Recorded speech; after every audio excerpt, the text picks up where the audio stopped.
Welcome to the Second Leersog War First Anniversary Commemorative Museum. I'm Sofa, also known as Phil Smell. That's filth smell. No, there were not 4 smells preceding me. In any case, these audio guides will provide narration for tidbits of Altiris lore pertaining to some of the exhibits you may see here. To cue narration, just shoot these signs displaying a speaker icon. Thanks everyone for humoring me after all this time, and sorry about the performance. Optimization really isn't my strong suit.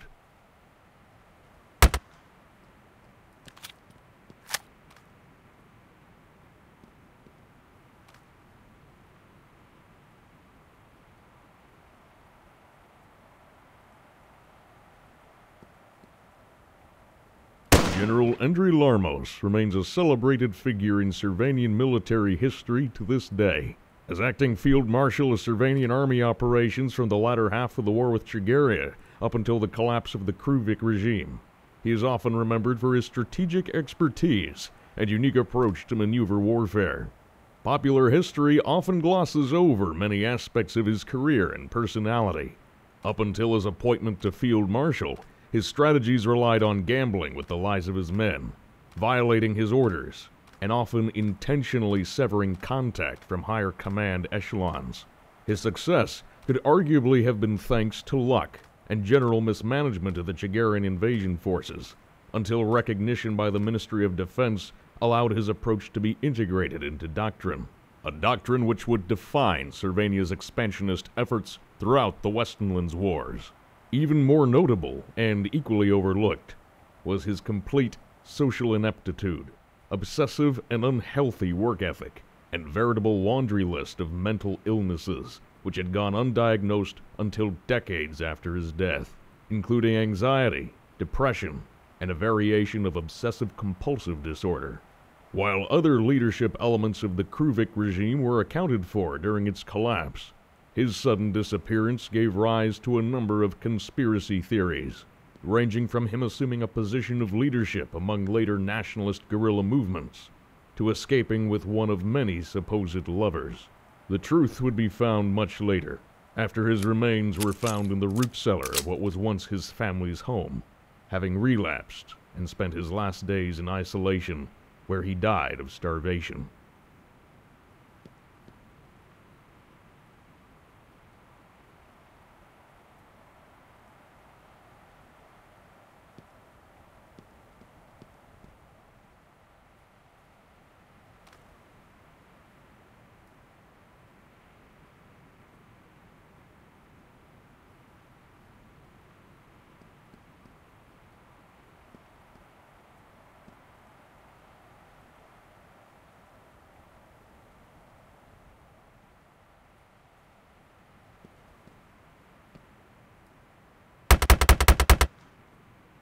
King Srakosi III, born Srakosi Peter Sadsman Lethwick, son of Srakosi II and Queen Estelle Lethwick of Norhold, ascended to the throne in 509 as the last king of Hetland. As the sole heir to the Hedic throne, his ambitions of a military career in his early life were curtailed.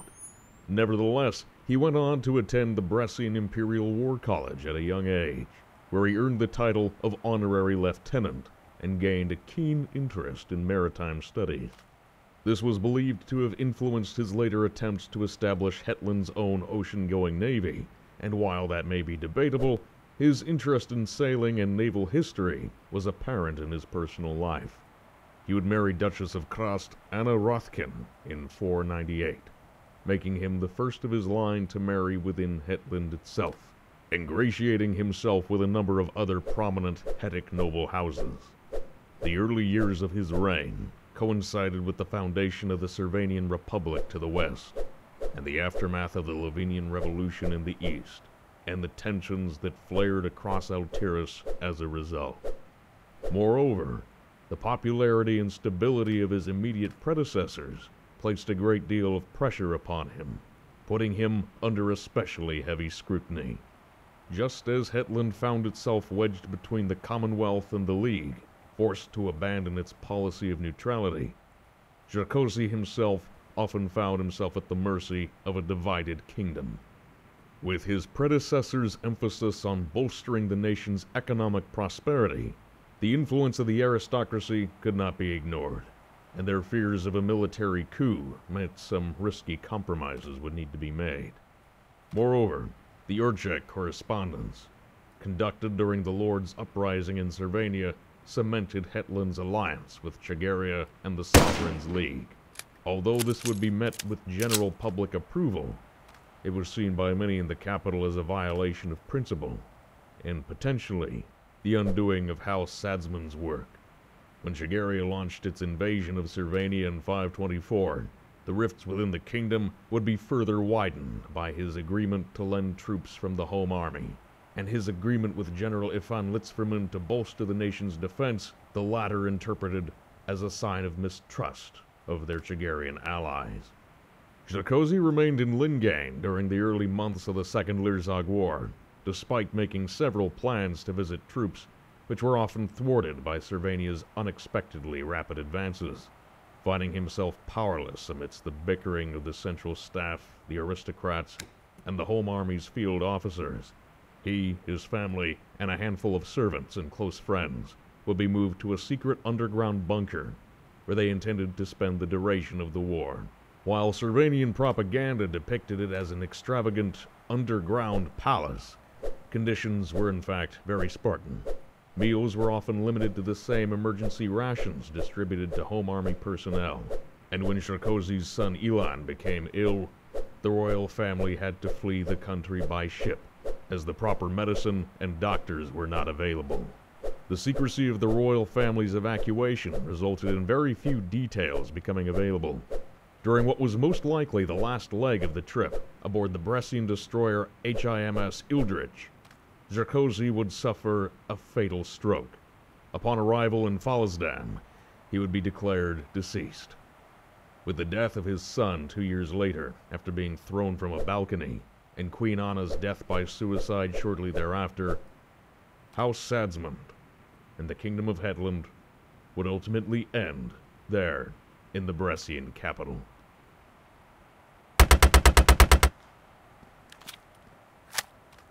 Like many of his colleagues, General Ifan Litzferman was born and bred into his position. However, unlike said colleagues of a similar background, he was among the most vocal members of Hetland's modernist circle. Although it was thanks to his efforts that the home army had begun preparing itself for a war with Cervania, and without the aid from their League allies, he was often forced to make dangerous compromises, owing to a general dissonance between the military and the aristocracy. During the Second Leersog War, his limitations came in the form of meddling from above and a general lack of competence below.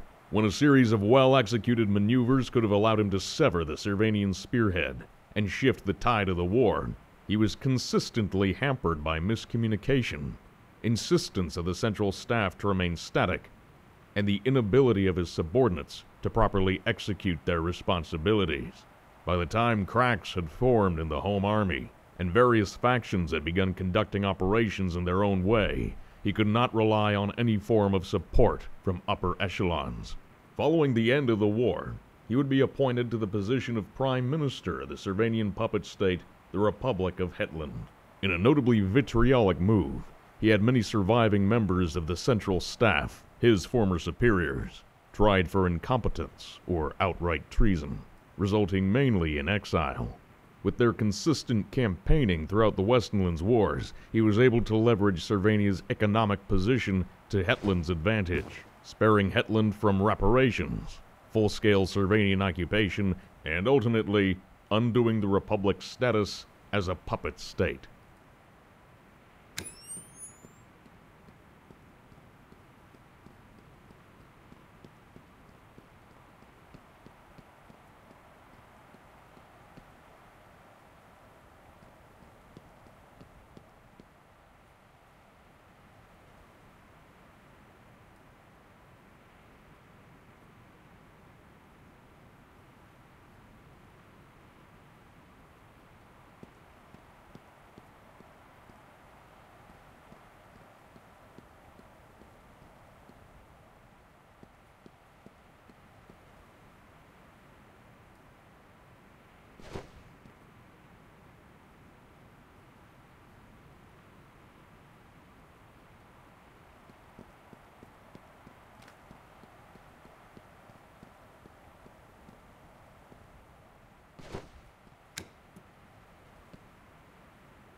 What?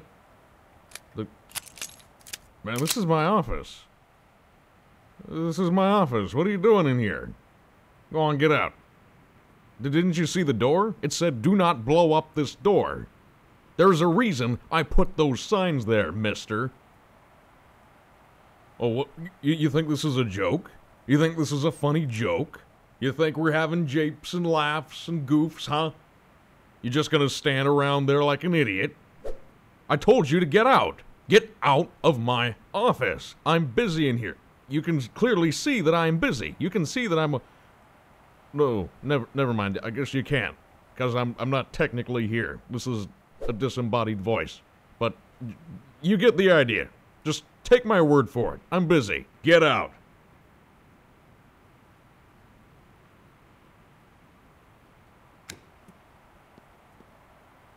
What in the Sam hell are you still doing in here, man? Didn't you hear what I just said?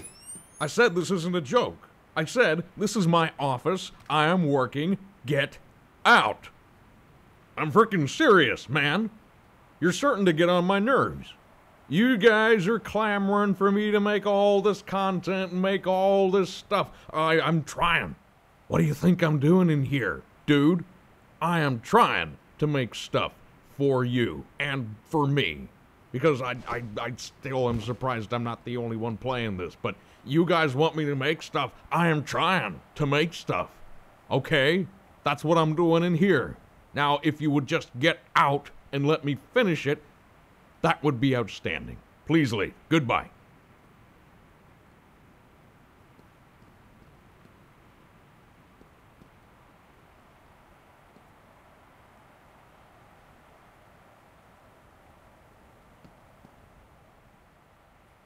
What in the... Oh, really? Really? You're still here? Still? Oh. Oh, I know what this is. Okay. You think this is a funny thing. You think I'm doing a bit. You think I'm just recording all these lines, and if you stick around long enough, you'll get to hear all of them, huh? That's it, huh? Fun Easter egg? You think I got time for that, Skippy? Huh? You think I just spend a whole evening drinking and recording lines while working on some little side project to distract myself from the fact that I can't do anything right? Is that what you think I'm doing? Well, you're wrong. I can tell you this. That is not what I am doing. I am very busy right now. And what you are doing is distracting from my work because you think I'm doing a goof. You think I'm doing a bit. You think I'm doing some funny stuff. You think I'm wasting my time up at the evening just drinking and recording nonsense, huh? Well, I'm saying this now. Get your keister out of my office. I don't want to see you again. Go look at the museum. Go look at the cutaways I made. Go listen to some audio logs. Go play another map. I don't care. Just get out of my face right now.